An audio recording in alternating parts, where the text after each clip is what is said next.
Morning mist gathers differently above a lake than above a field. It does not roll like breath over grass. It clings. It hangs in still layers above the cold surface of the water, as though the lake itself is remembering something it cannot forget. In the early hours of a late November day in 1315, that mist drifted slowly toward a narrow path between mountain and lake. Nothing had happened yet. The world felt quiet enough to forgive itself. The path was never meant for armies. It was a stubborn trail pressed into the earth by hooves and carts that had no better choice. On one side rose the steep wall of the Morgarten ridge, rough and dark with late autumn rock. On the other side lay the gray water of Lake Aegeri, unmoving beneath the morning fog. Anyone walking there could feel how narrow the world suddenly became. Long before armored men arrived, peasants had crossed that trail in silence.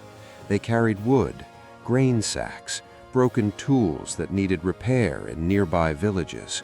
Their boots knew the mud. Their shoulders knew the slope of the land. A man walking that path alone could hear every small sound: wind in the trees, the clatter of loose stones, the distant splash of water against the shore. The villages in the valleys were not large enough to appear on most maps of the time. Farmhouses sat low beneath the mountains, roofs heavy with early frost. Life moved slowly there, shaped by weather and stubborn soil. People learned patience because the land demanded it. They also learned to watch strangers carefully, especially those who rode horses and carried seals from distant rulers. For years, the people of Schwyz had argued with men who never planted anything. Messengers arrived carrying letters stamped with the authority of powerful families beyond the mountains. Those letters spoke of rights and obedience, of land that no one in the valleys believed had ever belonged to distant lords. Words traveled back and forth across the passes. Each message left behind a little more bitterness. The name, most often whispered with unease, was the Habsburg Duke, Leopold of Austria. He lived far away in cities that villagers would never see, yet his authority moved like a shadow across Alpine valleys. His officials demanded recognition of old feudal rights that the mountain communities had slowly begun to ignore. To the Duke, this refusal looked like rebellion. To the villagers, it felt like survival. Autumn deepened while the argument hardened into something colder. Reports reached the valleys that a large force was assembling beyond the mountains. Knights, banners, armored riders accustomed to open fields where cavalry could move like iron storms. The number sounded unreal when people repeated it around winter fires.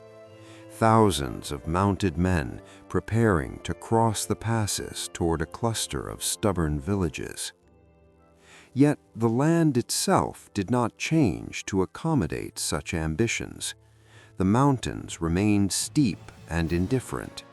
Paths stayed narrow. Forests thickened as the year leaned toward winter. Anyone who had spent a lifetime walking those slopes understood something that riders from distant courts could not easily grasp. In the Alps, the ground decides who holds power. Small gatherings began to happen quietly after dusk. Not assemblies of soldiers, because few men in those valleys would have called themselves soldiers. They were farmers, herders, craftsmen whose hands were more familiar with tools than weapons.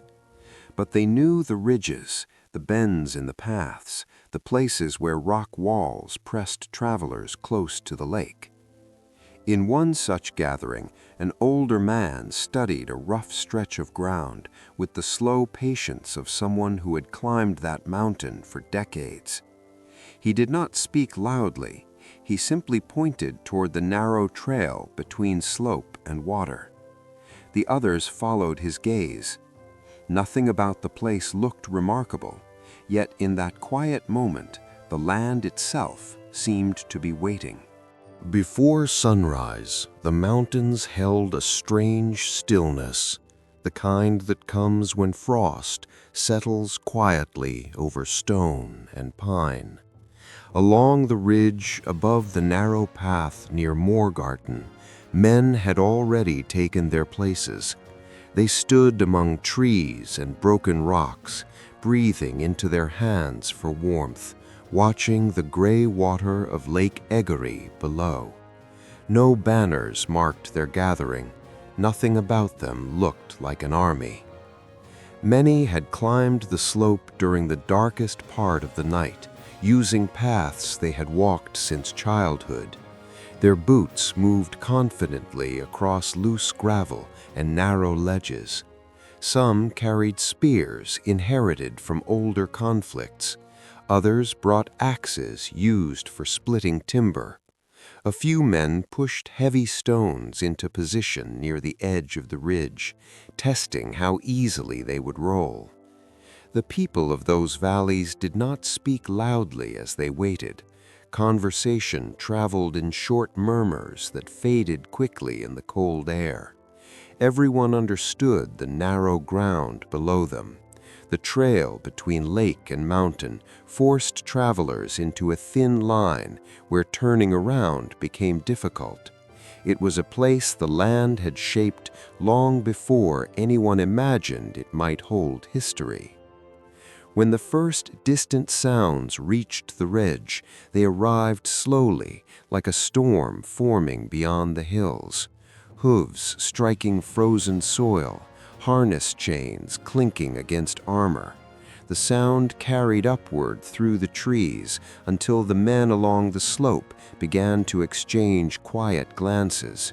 The army of Duke Leopold had entered the valley. Soon shapes appeared through the morning mist. Armored riders emerged along the path, their horses stepping carefully on the uneven ground. Banners hung above the column, dull in the pale light of early day. The force stretched farther than anyone on the ridge could easily measure. More riders continued to appear around the bend, pressing forward along the tight corridor beside the lake. From above, the formation looked powerful, yet strangely vulnerable. The knights rode close together because the path demanded it. Their attention stayed fixed ahead, watching the ground where hooves might slip. The slope above them seemed harmless, just another wall of rock and trees rising steeply from the edge of the road. For a moment, the valley felt suspended between quiet and violence. The leading riders had already entered the narrowest stretch of the trail, while the rear of the column still wound through mist behind them. Horses breathed clouds into the cold air, leather creaked, steel shifted softly as armored men adjusted in their saddles. Then the mountain answered. Stones burst from the ridge without warning. At first, only a few tumbled downward, striking the path with sharp cracks. Then larger rocks followed, crashing into horses and armor with sudden thunder.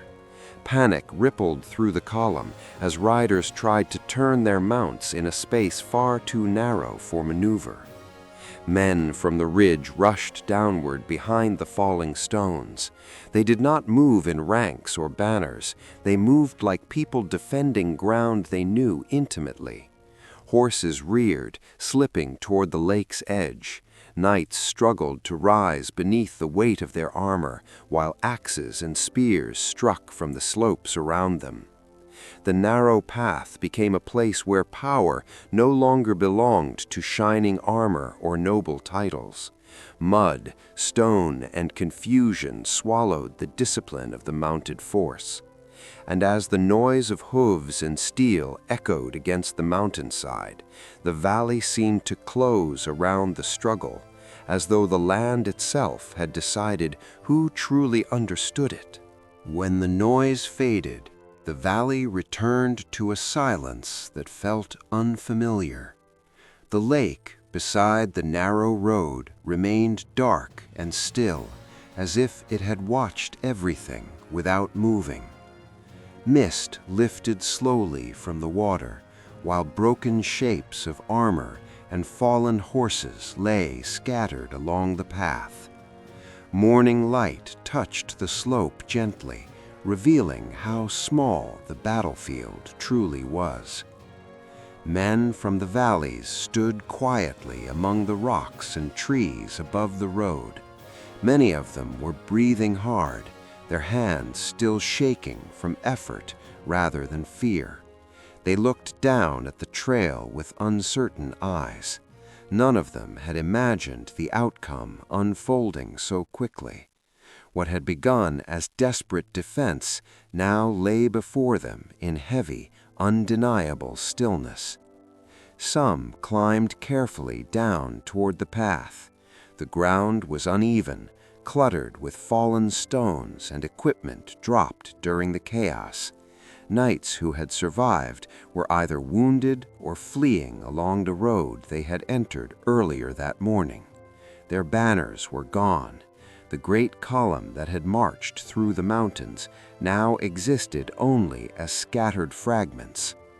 The armor of the fallen riders caught the pale sunlight, bright against the dark soil. Many villagers paused when they saw it up close. For years, these men had been spoken of as symbols of distant power, warriors belonging to a world far removed from mountain farms. Yet, on the ground, they looked painfully human, no different from any other men caught by the weight of history. A few of the villagers knelt beside the wounded, offering water where they could.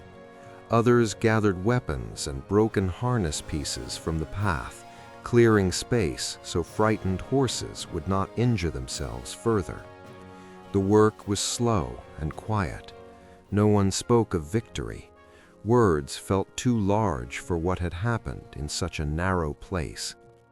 Above them, the Morgarten ridge stood exactly as it had the day before.